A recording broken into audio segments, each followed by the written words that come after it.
semoga pemain-pemain asing yang dikontrak nantinya sesuai dengan ekspektasi.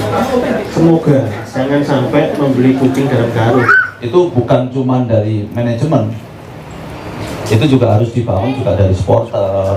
Makanya Azhar waktu musim lalu target 5 besar, wis karuane. Jadi ada patternnya, ada finishnya 5 besar, yo wis. Tapi alibi untuk omongan main kita juara itu non sewu itu terlalu abu-abu.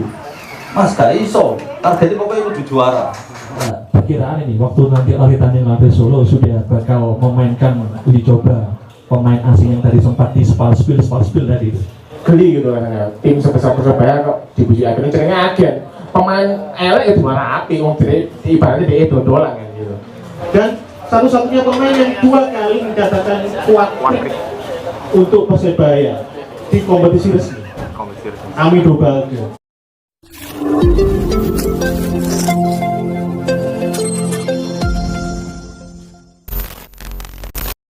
Kalau benar striker itu yang masuk ke Persebaya, kalau benar itu orang itu yang masuk, maka itu dia untuk level Indonesia dia striker terbaik menurut analis. Sekali lagi ya, menurut analis. Falcon, waduh ngeluh nih Falcon Ya, rekan-rekan ini seperti tren sekarang ya. Kalau ramai lanjut 4-2. Monggo, langsung. Yang masalah tadi pemain tua, pemain senior sorry. Kita udah coba sebenarnya. Menurut kami, menurut tim pelatih, ini insya Allah udah cukup. Terus kemudian masalah-masalah seperti pemain tua itu kan kita juga harus mengukur. Persebaya ini begitu dia kelihatan moncer, halangannya adalah dipanggil timnas, maka dia akan contoh 34 pertandingan dia hanya main cuma 15 pertandingan ya. Iya. Ya, enggak, itu halangan-halangan yang harus kita hitung semua. Dan menurut kami, ya insya Allah ini salah satu jalan yang terbaik untuk membangun tim ini, membangun tim ini untuk juara. Itu yang kami pikirkan itu seperti itu. Mungkin. Iya. Kalau rekan-rekan pasti juga ya lagi tren ya. Ini kalau bisa di spill sama Cahaya ini pemain asing ini kiblatnya ke Eropa atau Amerika Latin kira-kira. Belum bisa nyepil ini ya. Ya, jadi kalau spill sabar dulu ya rekan-rekan semua ya. Tapi kita doakan saja seperti yang tadi disampaikan oleh beliau, berdasarkan statistik dan analis ini nanti bakal jadi striker terbaik di Liga Indonesia miliknya Persebaya. Tepuk tangan buat Persebaya. Nah, di sini kita punya nggak cuma pemain yang nunggu bola saja ya, tapi juga kreator untuk ciptakan peluang ini ya. Cuma ngangkat larinya. Oh iya.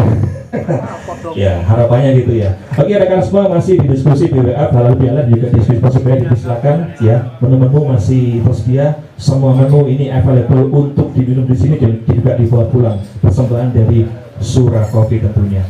Ya kita lanjut diskusi dengan rekan-rekan di sini ada Cak Yaya Katri manajer Persebaya dan juga ada Cak Dion dari Stad Rawon ya, dan juga Cak Bedat dari BWF.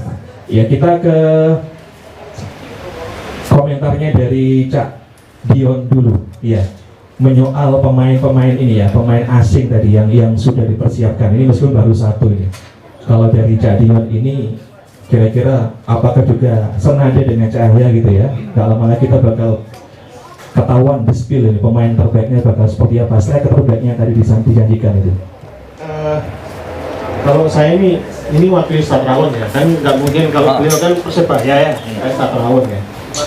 Kalau dari yang sudah beredar-beredar nih ya, info-info kabar burung, kabar manuk dan teman-temannya kan ya, ada yang dari Brasil, ada yang dari Jepang nih kabar manuknya. Dan kalau striker, jujur saya juga belum bisa spill juga, karena ya masa saya dulu beliau kan, saya bukan orang dalam loh, nggak bisa.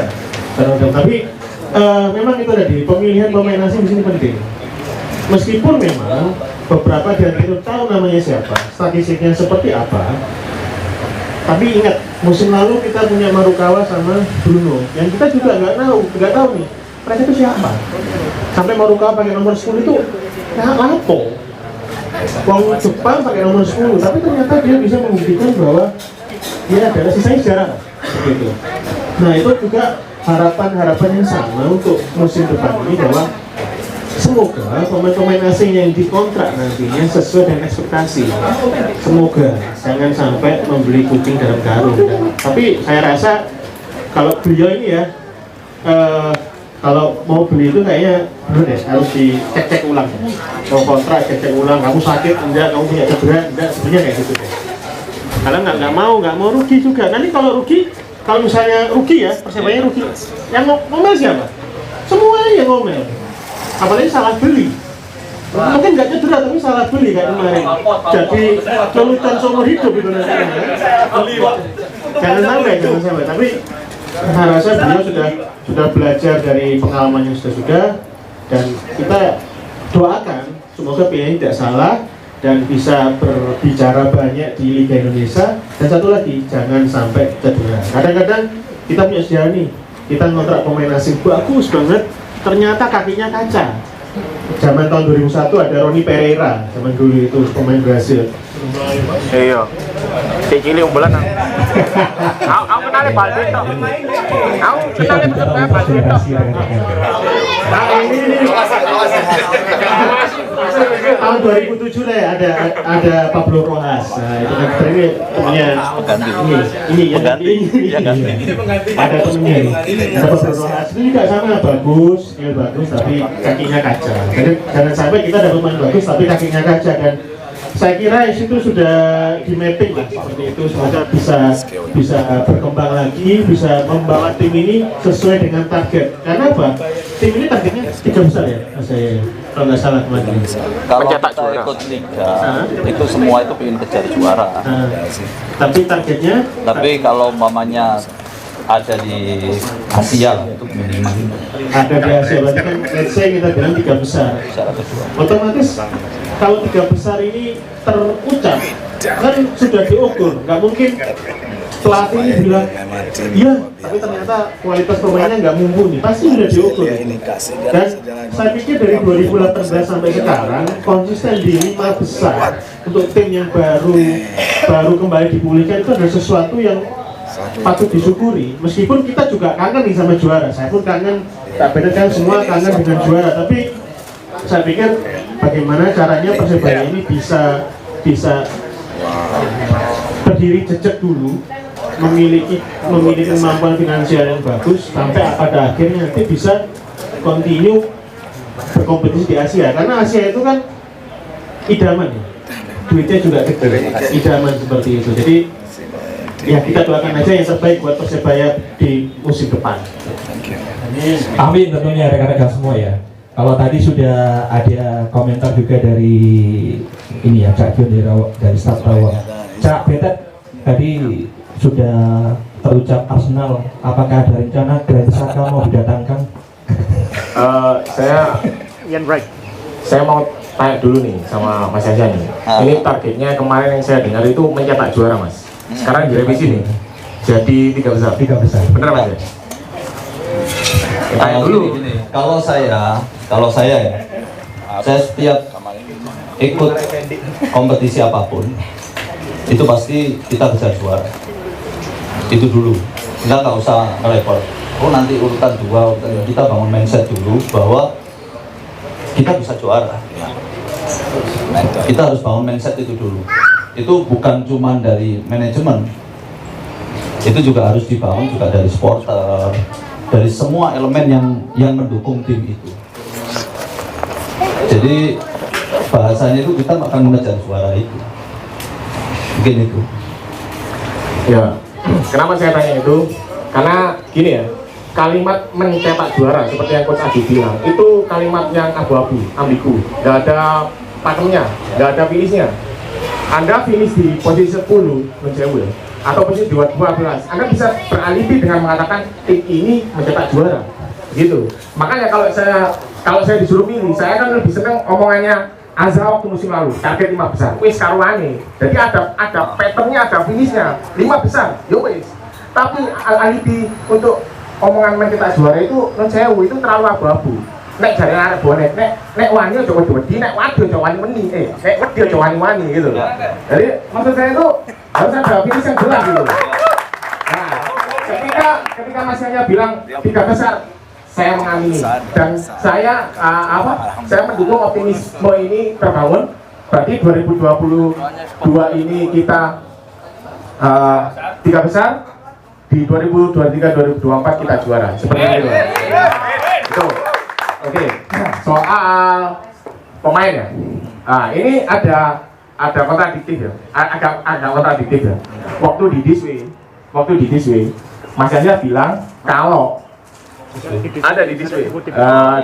Kutipannya Mas Yahya bilang kita nggak jadi striker sampai yang wing Westland. Nah, Westland itu kita nggak jadi ambil karena statistiknya bocil. Betul. Anda tahu Westland itu 5 tahun dia baru mencetak 2 gol. Makanya kalau Coach Aji bilang enggak, dijawab pas kemudian Coach Aji bilang enggak, kita masih pakai Westland. Kenapa? Karena statistiknya bagus. Non sewu Coach Aji, itu statistik mana yang dipakai?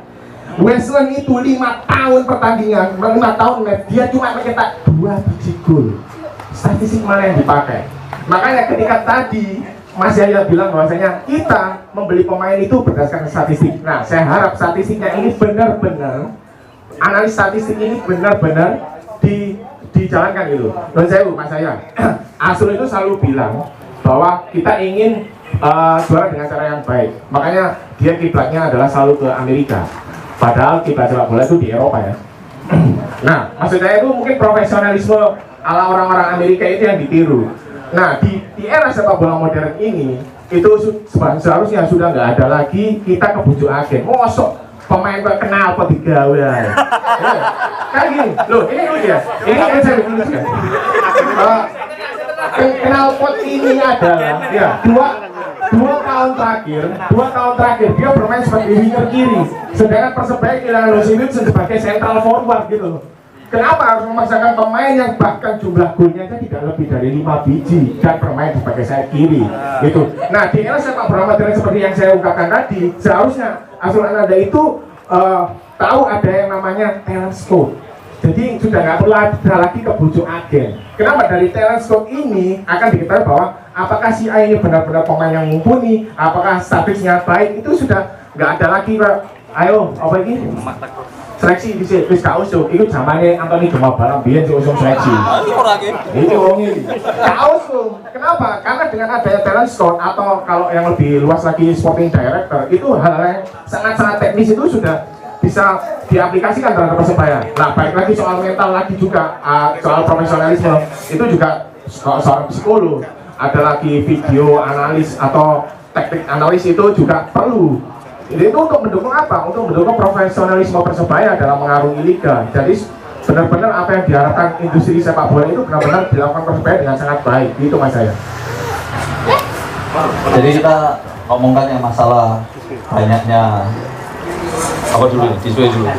Ya tetap bener dikutip nggak sih dari Mas Yahya? Bener statementnya yang ya kalau saya pribadi ketika memilih pemain asing dengan Coach Aji, semuanya itu pasti ada pertimbangan yang matang. Saya nggak tahu proses terpilihnya Valport. Waktu itu kebetulan saya nggak di sini juga, tapi proses pemilihan pemain ini juga kami banyak diskusi juga. Ya teman mungkin adalah salah satu analis juga kadang-kadang memberikan masukan. Ini seperti ini, nanti bakalnya seperti ini memang ini sesuai dengan permainan Persebaya dan lain sebagainya. Itu ya kami membuka pintu diskusi itu. Insya Allah kali tahun ini insya Allah tidak akan terbujuk lagi lah, insya Allah seperti itu. Amin. Terus kadang-kadang ada juga memang pemain itu kalau yang di level Eropa itu terkadang ada striker itu dia itu di level itu dia cuma cetak 4 gol, 5 gol, 2 gol 3 gol, tapi kita lihat secara permainannya dia itu sesuai dengan permainan Persebaya. Kadang ada yang seperti itu, kadang juga itu memang nyetaknya cuma 3 gol, 2 gol, tapi mainnya 20 kali. Kalau mainnya Liga 1 Eropa, main 20 kali, itu kalau hitung-hitungannya, itu enggak, insya Allah enggak, bukan apa, striker kaleng-kaleng. Walaupun itu dia cuma nyetak 3 gol, 5 gol, 4 gol, berarti dia punya kelebihan khusus apa? Mungkin ya dia bukakan ruangan, dia buat asisnya. Ya. Jadi itu kadang-kadang makanya kita harus menganalisa semuanya dengan matang, terutama dari pelatih yang akan mengonsep permainan ini musim depan. Nah, disitulah nanti terjadilah diskusi. Insya Allah yang tahun ini yang saya rasakan insya Allah nggak akan ada terlalu masalah. Terus kemudian ya jangan dilupakan juga yang tadi saya bahas juga yang masalah pemain muda yang belum ada pendamping. Tentunya kami di manajemen itu akan melakukan satu treatment khusus sehingga pemain muda ini cepat beradaptasi dengan kondisi sepak bola Surabaya, mungkin itu. Dan lebih enaknya lagi adalah pemain-pemain muda itu banyak yang jebolan internal ya, dan udah pernah membawa Persebaya juara. Itu mungkin masalah pemain muda.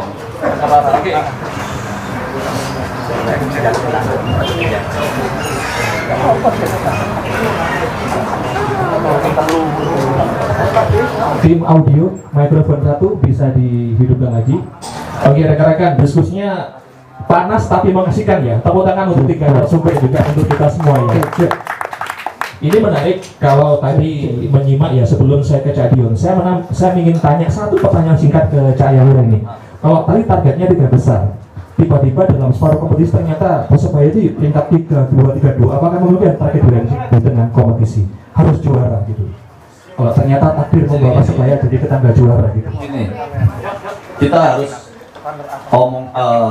jadi gini, untuk juara itu kan harus bersatu semuanya. Kalau menurut saya sih 5 elemen harus bersatu. Di Surabaya ini ada 5 elemen: manajemen, internal, terus kemudian pemain, official, dan supporter. Ini harus bersatu ya. Kan kalau katanya teman-teman, ada beberapa teman-teman bahwa Mas gak iso, targetnya pokoknya udah juara. Maka itulah yang harus diomongkan di sini. Kita mau ngejar juara. Targetnya apa? Mengejar juara. Artinya target kita apa? Mengejar juara. Soal nanti kita, oh iya, tapi target realistisnya apa? Mungkin ya itu tadi main di level Asia.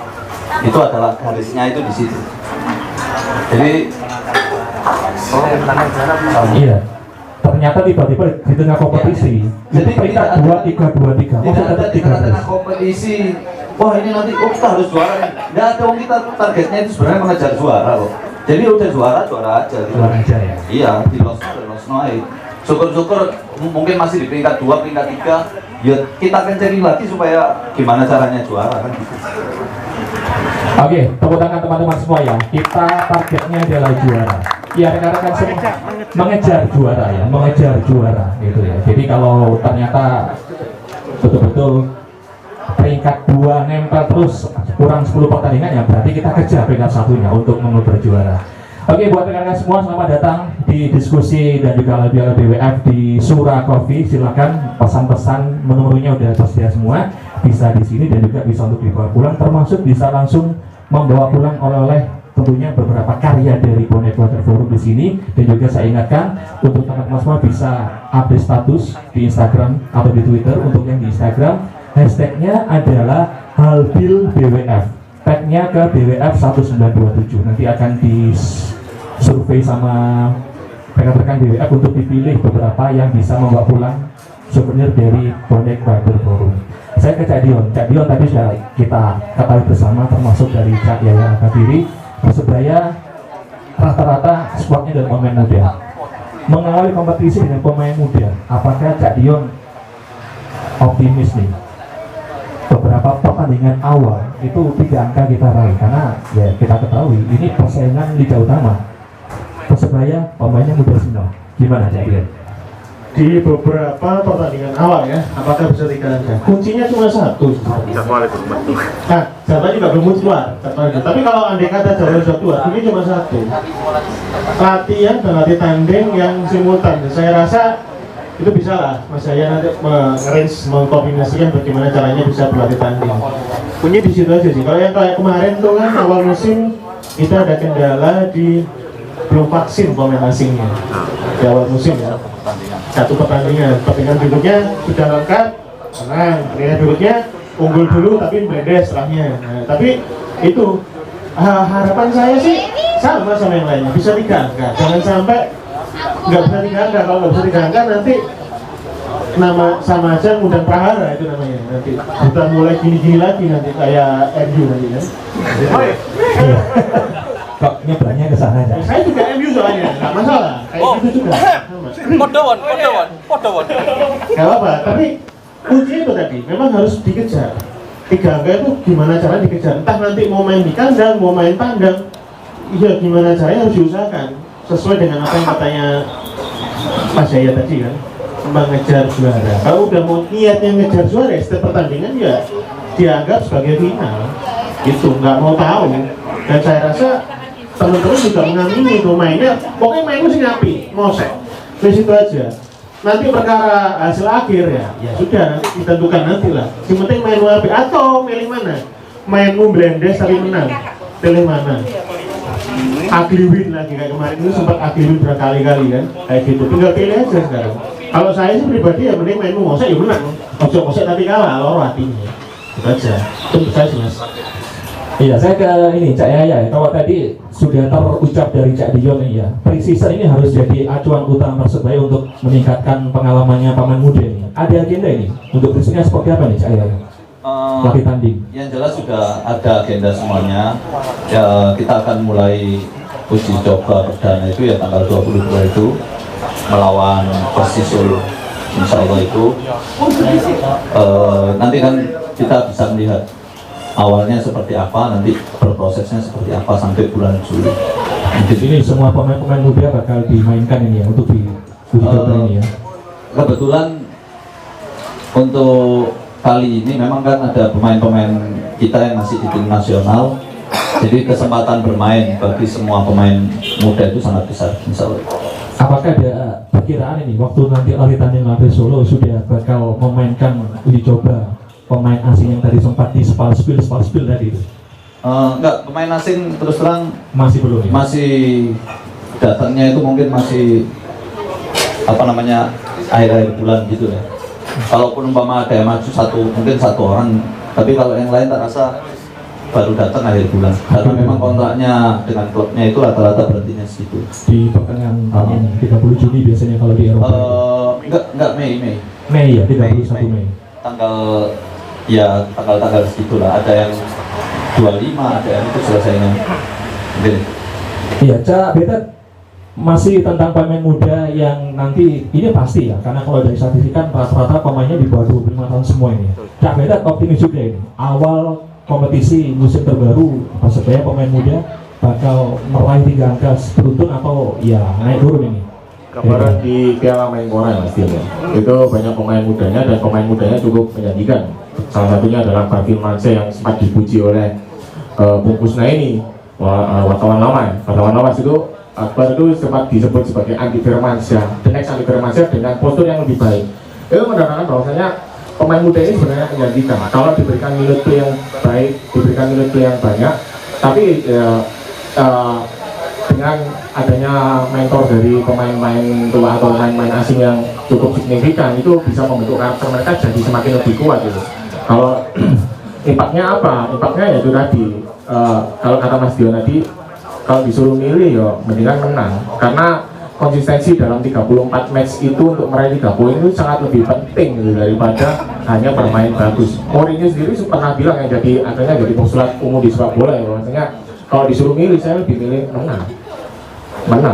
Jadi nggak peduli saya kamu bermain bagus yang penting bisa menang, itu lebih baik. Karena saat api-api Ewon main nek gak menang ya cuma gak dapat 3 poin.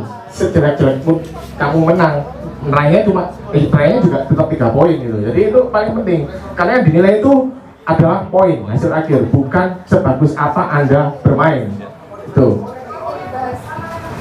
Kalau tadi Beto sempat menyebut bahwa harus ada kepercayaan untuk memberikan murid bermain ini. Ini pada latih tanding atau pada laga utama ketika nanti sudah mulai bergulir kompetisinya? Kalau soal teknik itu teknis pertandingan saya kira Coach Aji dan rekan-rekan kepelatihan pasti lebih tahu. Tapi saya berharap kalau di pre-season itu banyak klub-klub Eropa juga memberikan kesempatan kepada para pemain-pemain mudanya untuk menunjukkan kemampuannya. Itu tujuannya tidak hanya menunjukkan skillnya, tapi juga untuk membentuk chemistry antar pemain. Jadi ketika dia menunjukkan skillnya, dia juga menunjukkan chemistry dengan pemain-pemain lain. Chemistry inilah yang nantinya akan terbentuk ketika kita melakoni pertandingan yang simultan di liga. Gitu. Jadi ini paling penting. Chemistry itu penting karena kenapa? Itu juga salah satu cara untuk membentuk mental pemain. Gitu. Jadi minute play atau menit bermain itu juga perlu untuk pemain muda. Selain untuk menunjukkan skillnya juga untuk membentuk chemistry antar pemain. Jadi itu ya. Oke, harapannya tentunya para pemain muda ini bisa langsung ada semestinya ya Cak Yaya ya, sehingga nanti lari tanding ini bukan sebatas lari tanding aja, tapi satu sarana untuk bisa mempertemukan emosi, kekompakan bermain menjelang liga kompetisi baru nanti bergulir. Iya, Kak Dion, masih tentang pemain asing ini Kak. Kalau tadi sudah ada statement dari Cak Yaya bahwa Persebaya itu pasti mengupayakan pemain asing terbaik itu bisa gabung di Persebaya. Bahkan spill yang tadi sempat diungkap oleh beliau, kalau nanti jadi ini bakal menjadi penyerang terbaik di Liga Indonesia. Kalau dari catatannya Cak Dion Tawon di beberapa musim terakhir ini, seperti apa sih pemain asing itu? Apakah sudah memenuhi ekspektasi kami di sini sebagai pendukung Persebaya atau gimana ini? Kalau pemain asing kita bicara 2018 ya. 2018 itu ada Pogliara, ada Dutra, terus David da Silva. Dari 3 nama itu yang kelihatan moncer ya David da Silva. Pogliara cedera karena patah kaki waktu itu. 2019 pemainnya ada Manu Jarilov, Lizio, Balde, masih tetap Dutra di sana untuk yang pertama. Sebenarnya udah bagus. Ada David da Silva juga. Udah bagus, tetapi mungkin kokinya tidak begitu cocok. Ada Lizio di sana. Kokinya mungkin nggak cocok. Itu kalau dipakai di musim saat ini dengan pelatih saat ini mungkin bisa jadi cocok. Itu kan akhir ya. Gitu. Di musim 2020 pemainnya oke, semuanya oke, tapi nasib berkata lain. Ada pandemi. Gitu kan? Di 2021 kemarin pemainnya itu kita dapat Wilson. Orang pada ngomel semua. Ini striker cak apa ini yang kita dapat? Tapi inilah kita perlu memberikan pemahaman bahwa ada yang namanya striker itu tipenya defensive forward. Ada yang tipe seperti itu, seperti Chris Sutton kalau zaman dulu sekali itu, Chris Sutton ya.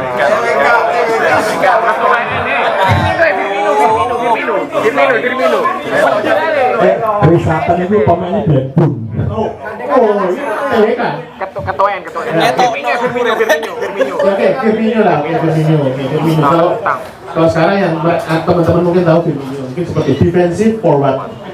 Yang mana striker ini memang di tengah, posisinya sebagai striker tengah, tapi tidak selalu mencetak gol. Ini yang aneh kan, kalau bisa. Adalah di tengah musim diganti karena ada tagar itu Wilson out, datang someone yang memberikan harapan. Tapi ternyata harapan itu palsu. Kita semua tahu nih, nah, jangan sampai seperti itu. Nah, untuk musim yang berikutnya nih, saya menggarisbawahi ke niat-niat untuk mengkontrak pemain-pemain muda. Kalau itu semua dikumpulkan, saya rasa nilainya juga masih ada lebihan untuk mengkontrak pemain-pemain asing yang bagus. Benar, Mas? Ketawa dia. Kalau saya ngitung nih ya, saya nggak tahu nilainya berapa. Tapi dengan pemain muda yang dikontrak jangka panjang, otomatis kan ada ruang gaji, ruang kontrak yang mana bisa dilebihkan untuk hal yang lain. Ini bisa untuk mengkontrak pemain asing yang mumpuni. Jadi mungkin bisa jadi untuk ya striker ini kan harganya paling mahal tuh. Kalau kita main CM, main apa lah itu FM, itu poin yang paling mahal di striker. Harga paling mahal striker. Nah, mungkin dengan selisihnya tadi itu, ya Mas Jaya, wah ya tuh beli lah, nggak apa-apa lah, mobilnya ada, katakanlah kayak gitu. Yang penting sesuai dengan kebutuhan tim. Saya lihatnya itu, dan semoga tidak salah pilih. Kalau memang yang si ini tadi yang direkrut ya, semoga cocok. Meskipun mungkin dari statistik, ya saya nggak tahu siapa nih, ya mungkin mainnya sekian, golnya 0, mainnya sekian, golnya cuma sekian. Tapi patut diingat, dia main di Eropa. Gitu. Jadi otomatis dia lebih apa ya, lebih teruji lah bandingkan dengan striker yang mungkin mainnya sekian, golnya sekian, tapi mainnya kalau Eropa mungkin Liga Belarusia yang tier 2 atau tier 3 itu udah mesti pertanyaan gitu. Jadi saya pikir ini akan menarik, kita tunggu pemain asingnya nanti ini yang memang nggak masuk. Kalau tengah sayap mungkin sudah ada di spill seperti itu, strikernya yang penting kita tunggu. Ya, ketawa kan? Iya, sebelum ke Cahaya ini kami juga kita ucapkan selamat datang kepada rekan-rekan dari Persis Solo. Selamat datang di Kota Pahlawan, selamat datang juga di rekan-rekan BWF ini. Dipersilakan. Ya ini untuk rekan-rekan BWF, monggo dipersilakan untuk disiapkan ini menu-menu terbaiknya dari Sura Coffee. Selamat datang di Sura Coffee juga rekan-rekan dari Persis Solo. Iya, langsung ke Cahaya ini ya. Ini menarik ini ya. Ini apakah jangan-jangan bakal ada kejutan dari Persebaya? Sengaja pemainnya mid ya, kombinasinya jos semua nanti musim depan ini. Iya. Gimana Cahaya? Semoga semuanya jos. Semuanya jos. Wah, jos gandos, kotos ya itu ya. Jadi nanti akan ada kombinasi ya, pemain muda dan juga kombinasi yang punya jam terbang di Eropa sana. Ya, Cak Bedat masih tentang pemain asing, punya catatan di beberapa musim terakhir ini untuk format musim depan bakal kayak apa pemain asingnya Persebaya? Format masa depan. Gini, soal striker aja ya. Entah kenapa Persebaya itu cocok dengan striker asal Brasil. Makanya kemungkinan untuk merekrut another Brazilian itu sangat terbuka lebar sekali. Tapi ya itu tadi, kembali tadi, saya harap analis dari tim Persebaya sendiri ini benar-benar memperhatikan dengan sangat baik gitu. Kita tahu memang analis itu statistik itu hanya angka, tapi kadang angka itu berarti banyak untuk beberapa pemain gitu. Oleh karena itu, walaupun angka kan kadang-kadang kita pemain langsung kalau boleh gitu, tapi kan secara gameplay pemain ini bisa cocok dan bisa ngeblend dengan Persebaya, itu memang salah satu nilai plus. Itu mungkin yang dicari oleh tim pelatih, dan semoga tim analis ini bekerja benar-benar sehingga omongan kebujuk agen itu gak mana ya. Kok bolak-balik pengaruh, masuk kebondor agen terus, kan itu jadi hal yang aneh gitu. Ojo sampai kan geli gitu rasanya. Tim sebesar Persebaya kok dibujuk agen, ini ceritanya agen. Pemain elek itu marah api, ibaratnya dia dodolan kan gitu.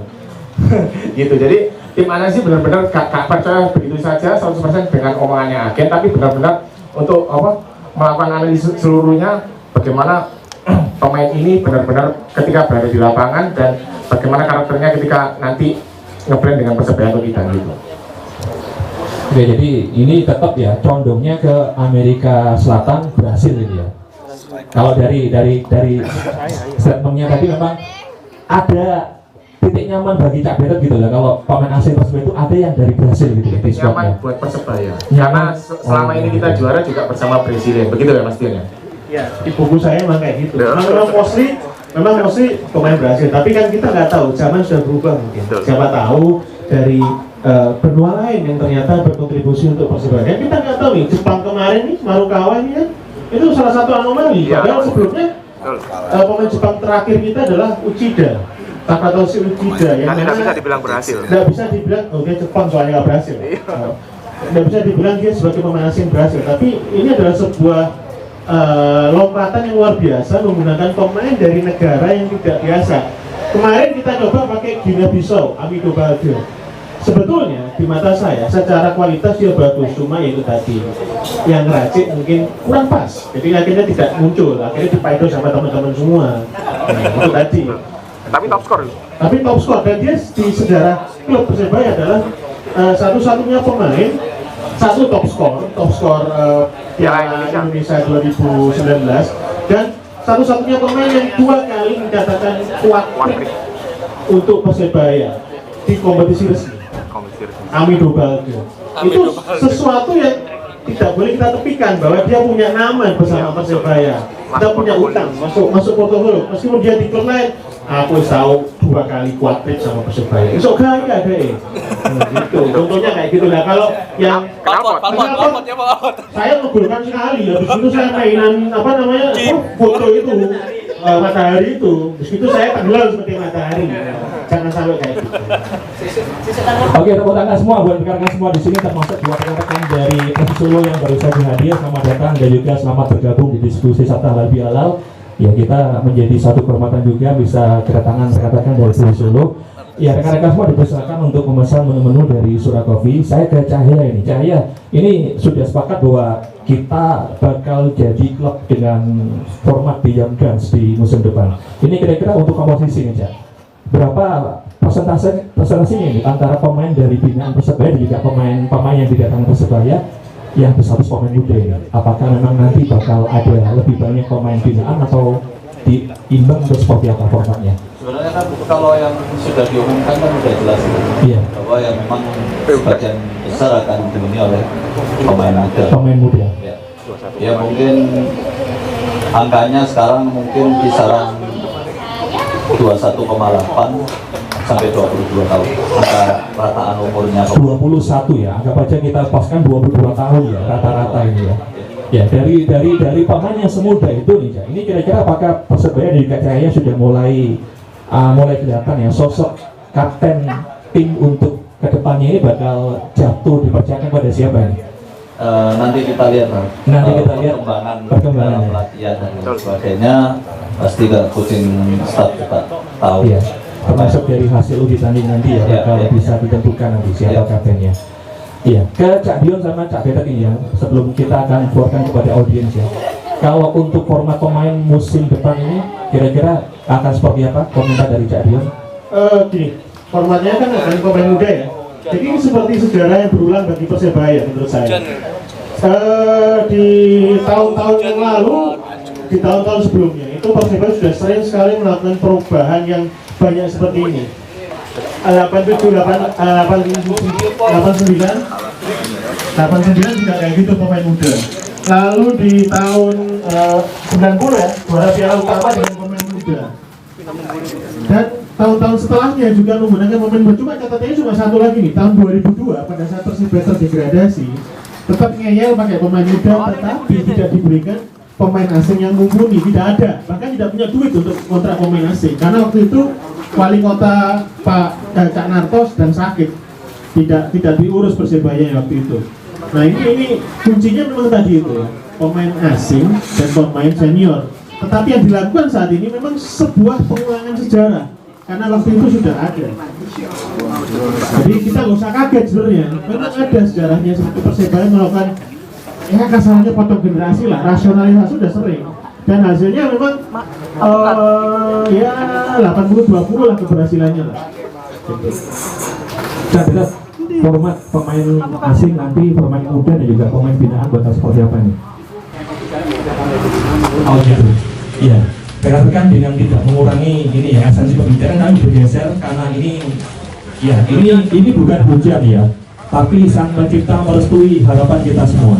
Jadi katanya hujan adalah berkah.